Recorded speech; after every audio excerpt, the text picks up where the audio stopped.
a lot of time and money to that cause.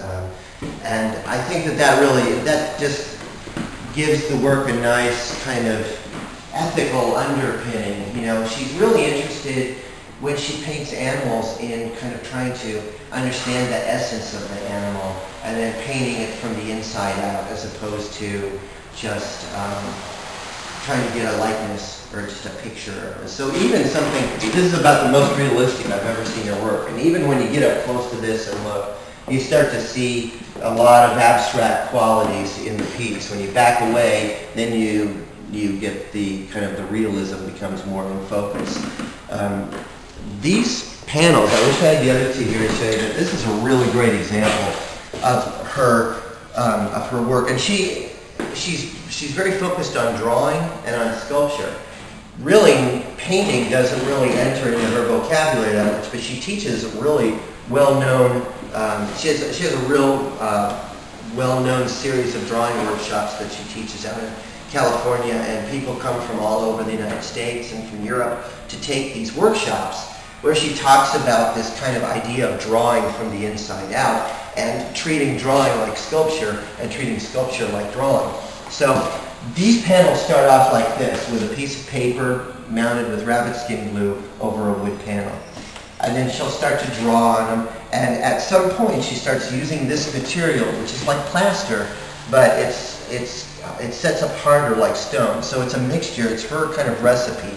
I don't know all the ingredients, because she keeps that kind of private, but basically what we have here is marble mixed with a substance like hydrocal, which is like a two-part, it's like a polymer that hardens into a stone-like surface.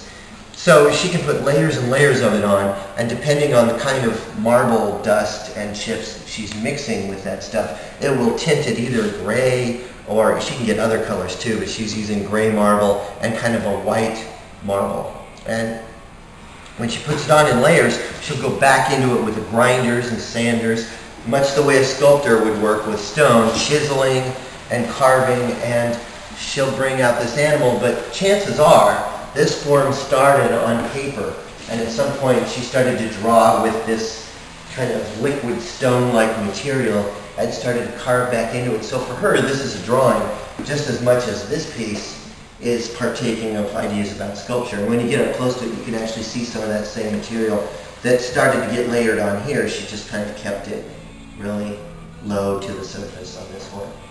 But even on this one, she was kind of gouging and sanding, and you can see sanding marks all over. And here's another drawing that really took a beating in her studio, and so there are holes and ripped areas all over where she just will take a belt sander to it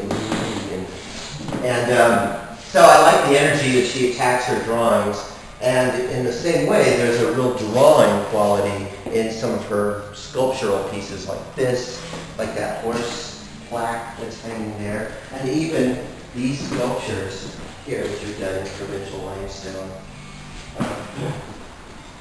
In some circles she's known more as a sculptor than a 2D artist, and in other circles it's her drawings that get a lot of attention. So it really depends on the venue, the gallery that's showing her work, and the way she wants to focus that particular year or season. And sometimes she makes direct reference to her sculpture in her drawings in almost a documentary fashion, like in this piece called Stoneheads? I think it might be. See if I have the tag there on the wall. This is changing my whole perspective. Stoneheads, yeah. It's mixed media, which means there's a lot of ink and a little bit of watercolor, and then some dry media like chalk and pencil, that kind of thing. This piece is a fun one. Both of these, all three of these, are fun to get up really close and to see the little I mean, she has a lot of drawings within drawings in her work. And, but this is a series of sculptures that she did in stone, in that limestone, polished pretty smooth in some cases, left rough in others. And then she also did a series of kind of head forms like this that are really abstracted and minimalized. She did a series of those in cast glass, which were really beautiful. We had that series here a few years ago. Those really did well. So this drawing almost references the process that she arrived at these abstracted heads by. So you'll see actual little animal heads down here. It's pretty cute. And here, and you'll see some that look realistic and some that are just developing into abstract shapes. To me, that's an interesting piece that is self-referential. And same with this piece. She was doing a series of sculptures that were made out of sticks and hay and plaster, so they had a real rough-hewn kind of feeling. And then she would mount the animal heads above them, and so they were almost like puppets and stuff. Hence the title Animal Puppets.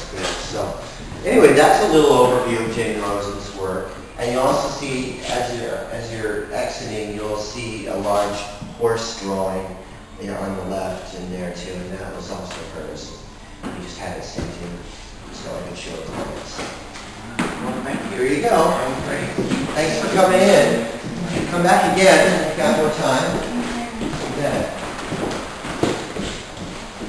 Oh, and I want to tell you a little bit about this.